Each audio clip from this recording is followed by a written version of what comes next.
on discussing the faithful and discreet slave class, um, as I understood it as a Jehovah's Witness, and some things I've always been confused about. So I'm getting into um, um, why I'm confused about certain things. And the last sections we've been discussing the context of Matthew chapter 24. Because that is the chapter where verse 45 is, which the Jehovah's Witnesses use their famous verse, "Who really is the faithful and discreet slave?" I'm going to read that verse actually to you right now.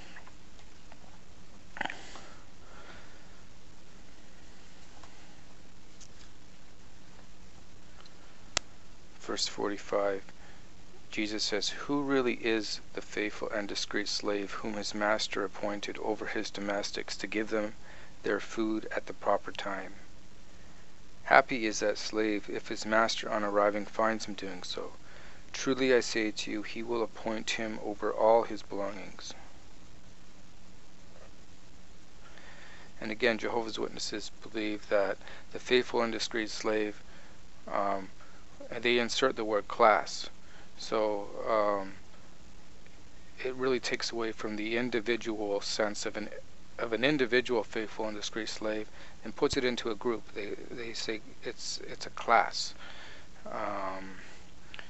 and they are saying that there is a group, the governing body. I'm not completely sure if just the governing body is a faithful and discreet slave. It says he will appoint him over all his belongings. As far as I understand, these belongings are us. They are in charge of looking after the belongings are the sheep, and they are over them. I'm going to go back to this picture here with Jesus Christ. Again, this is the context of Matthew chapter 24.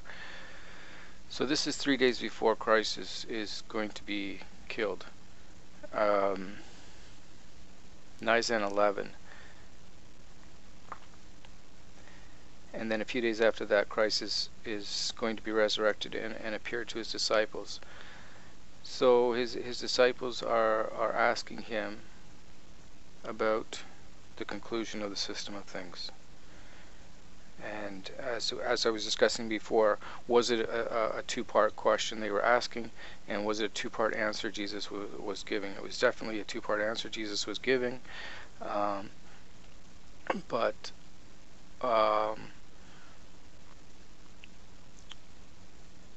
so looking at verse 45, who really is the faithful and discreet slave? Was there a two-part answer to this? Was there a faithful and discreet slave class?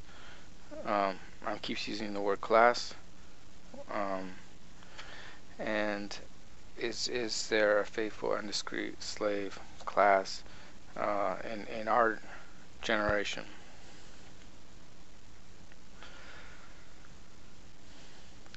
So Jesus has just spent 3.5-year ministry with his 12 apostles, and he's basically been preparing them for life on without him, and their commission basically to be shepherds like him.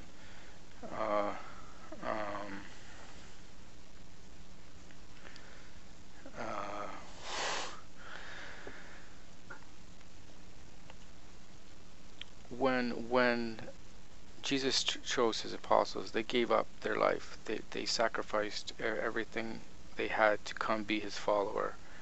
And after Jesus, in a few days from now,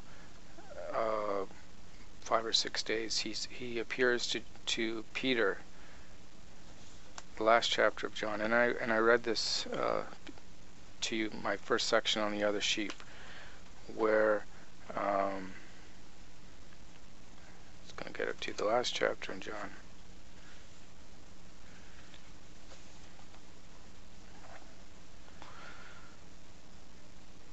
says, Jesus said to Simon Peter, Simon, son of John, do you love me more than these? What did he mean by more than these? As far as I understood, they were it was just after their breakfast, and Peter loved to fish. I mean, that was his passion, and he's saying, do you love me more than these? He said to him, yes, Lord, you know I have affection for you. He said to him, feed my lambs. And then it goes on asking him 2 more times. As far as I understood this, what was happening was,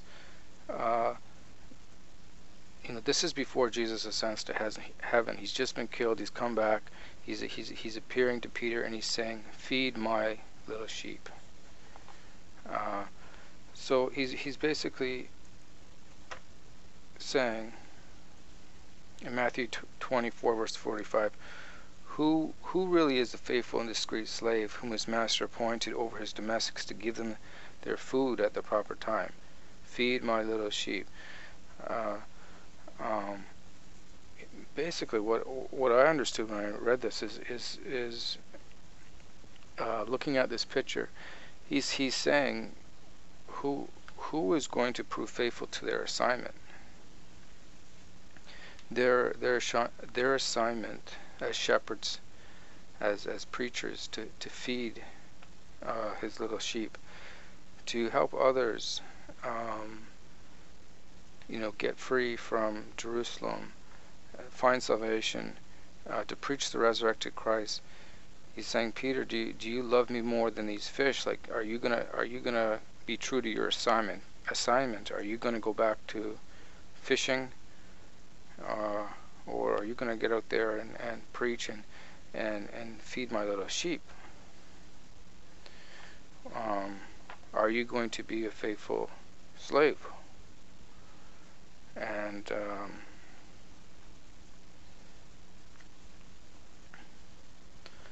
so that's what I understood. Does that make sense to you? I'm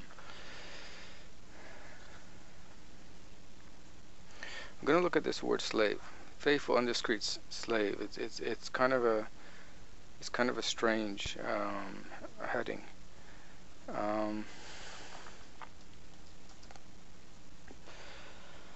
Also in my last discussion, I was talking about the chosen ones in different terms that are referred to the anointed ones, and I also read in Revelation chapter 1 where John is referred to as a slave of Jesus Christ. Slave is definitely a term that the anointed ones are referred to.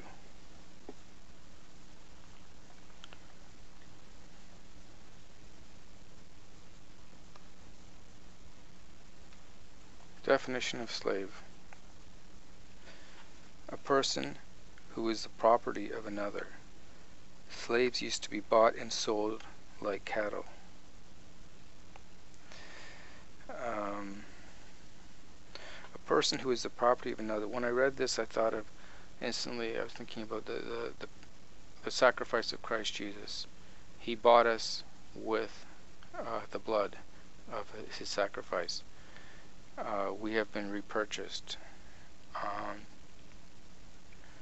So we are the property of Jesus Christ. So in a sense, we are his slave.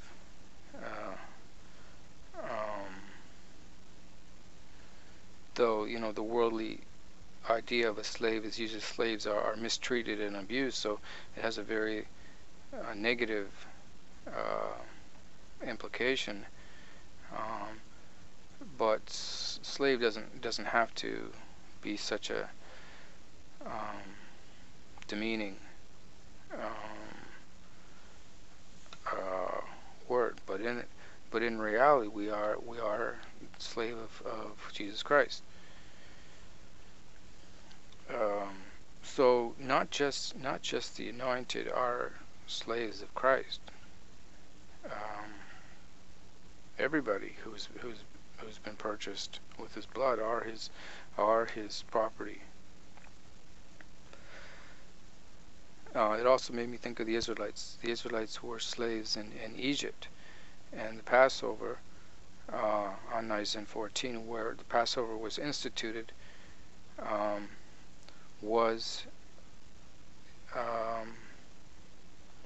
the night before they left Egypt. They had to sprinkle the blood on the doorpost, and the very next morning, all the firstborn sons of Egypt were all slaughtered by the angel of God. So I've heard it explained that all the sacrificed firstborns were actually God providing atonement for the Israelites. They were now purchased through this blood sacrifice to be his chosen nation. They were now slaves of God, though God esteemed them. He called them his a special nation, and though they really didn't live up to their gift, they were essentially now slaves of Jehovah, because they were his property now.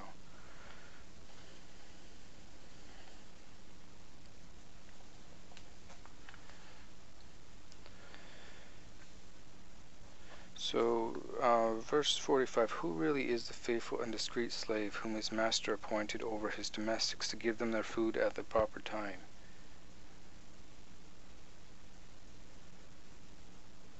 Happy is that slave on arriving finds him doing so. Truly I say to you, he will appoint him over all his belongings.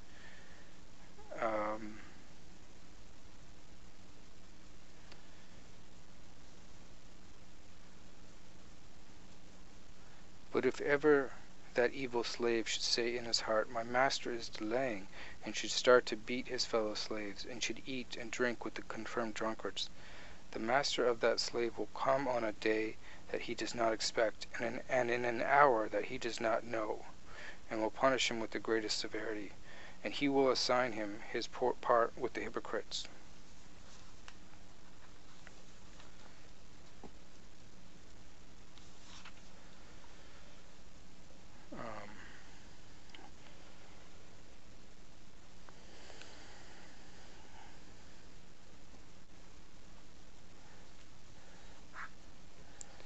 I have too many ideas, and I don't know how to present them in the right order to you here.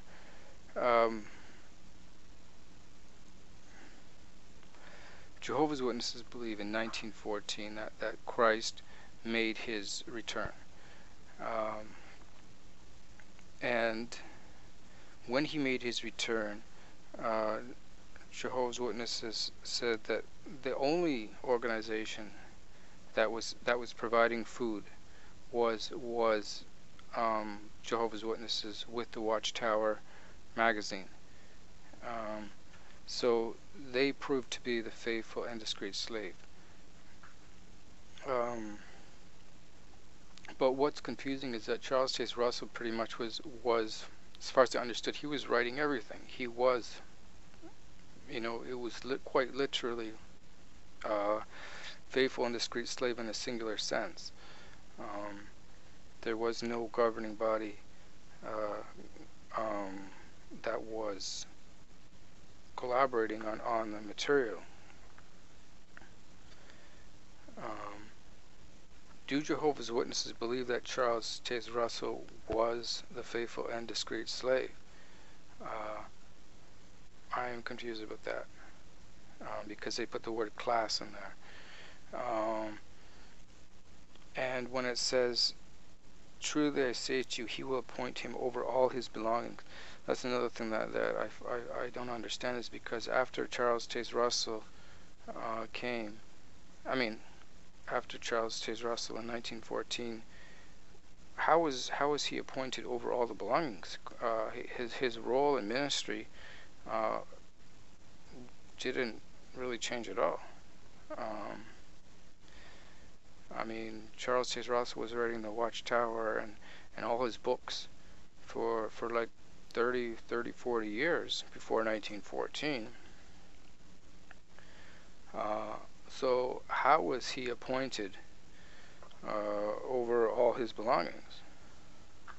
It, I don't know. I don't find it makes any sense to me. Um,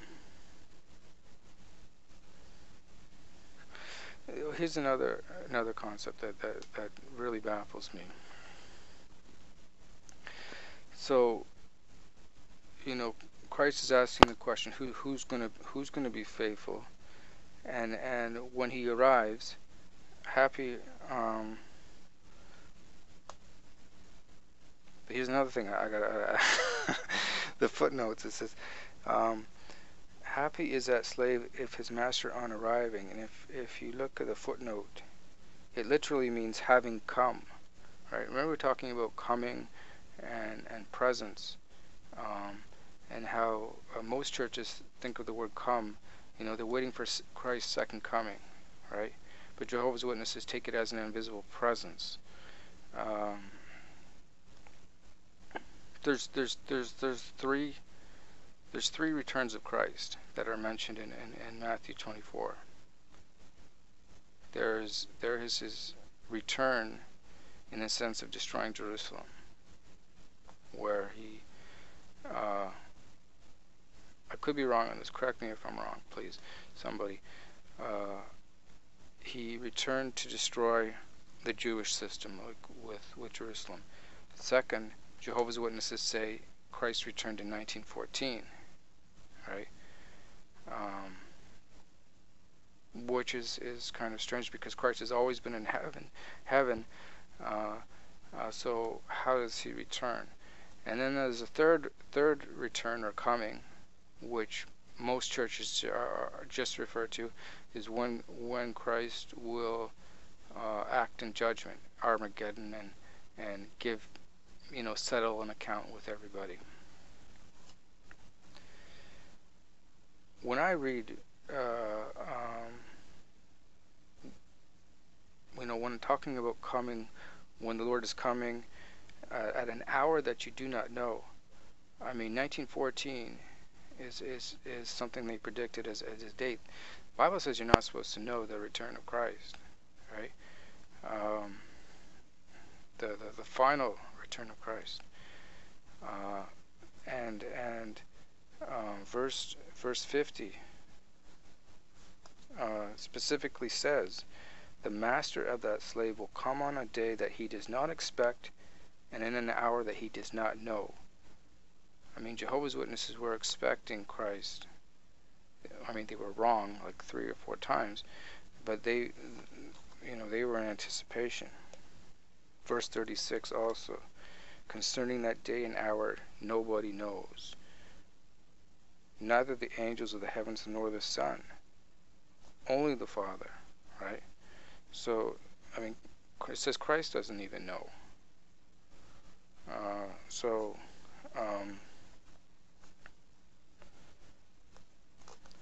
And why would Jehovah's Witnesses take out the word coming in verse 46 and slip in the word arriving? Right? Why wouldn't they just leave it the way the literal translation was? What are they doing with these words?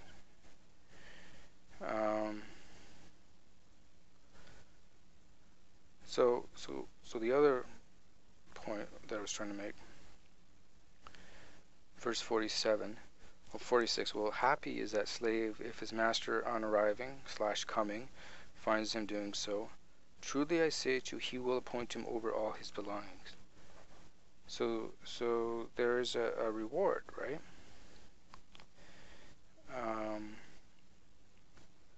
Jehovah's Witnesses are teaching that Christ came back in 1914. he sees the, you know, these anointed Jehovah's Witnesses are dispensing spiritual food. The only group that are feeding his sheep, and therefore appoints him over all his belongings, right? Uh, in this lifetime, they are rewarded. Um, so I looked at the cross reference here in their Bible, their own Bible, where it says he will appoint him over all his belongings. I wonder, well, who are his belongings? So I look at the cross reference for belongings, um, and it took me to Matthew chapter 25, verse 21.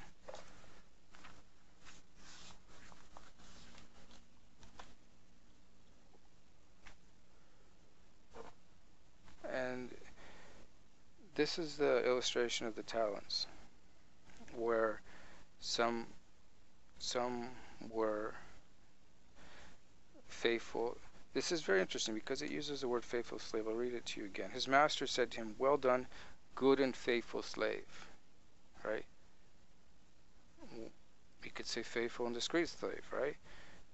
But Jehovah's Witnesses don't use this. There's a verse referring to them. Well done, good and faithful slave. You were faithful over a few things. I will appoint you over many things. Enter into the joy of your master.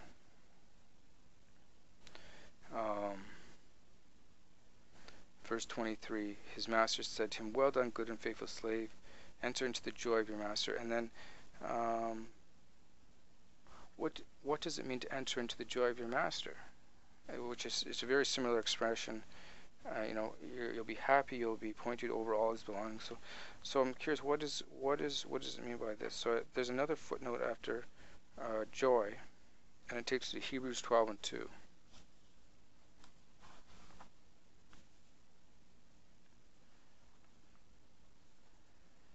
As we look intently at the chief agent and perfecter of our faith, Jesus, for the joy that was set before him, he endured a torture stake, despising shame, and has sat down at the right hand of the throne of God. For the joy that was set before him, the joy or reward was his heavenly reward with God.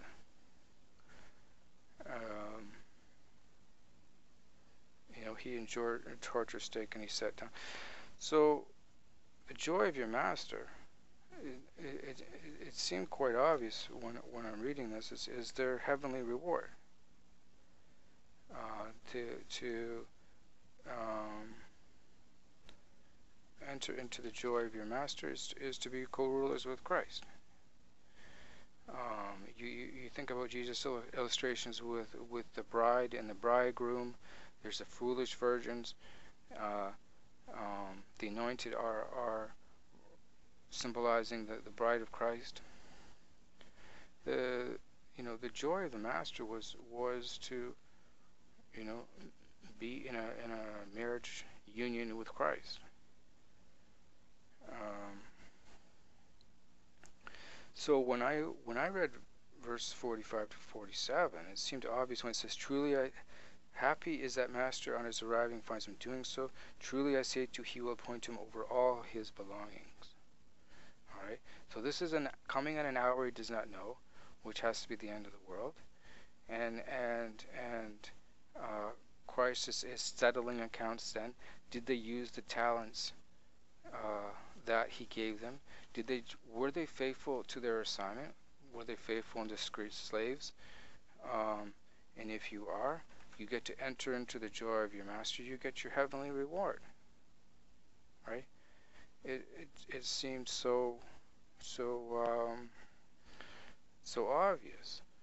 But the Jehovah's Witnesses are saying, okay, Christ is coming, or he's arriving. They have to get rid of the word coming, and saying it was an invisible presence, which they were expecting.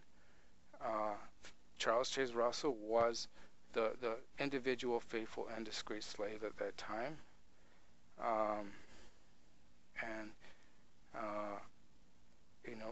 they've been appointed over all his belongings. So they're saying that the governing body, a group of men,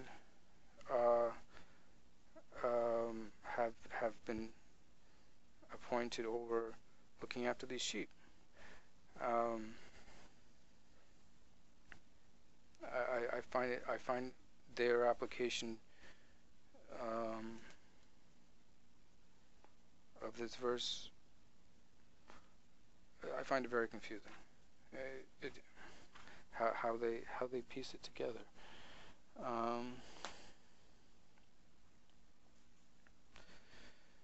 Okay, I'm gonna collect some of my closing ideas on this, and I'll be right back, and we'll finish this off.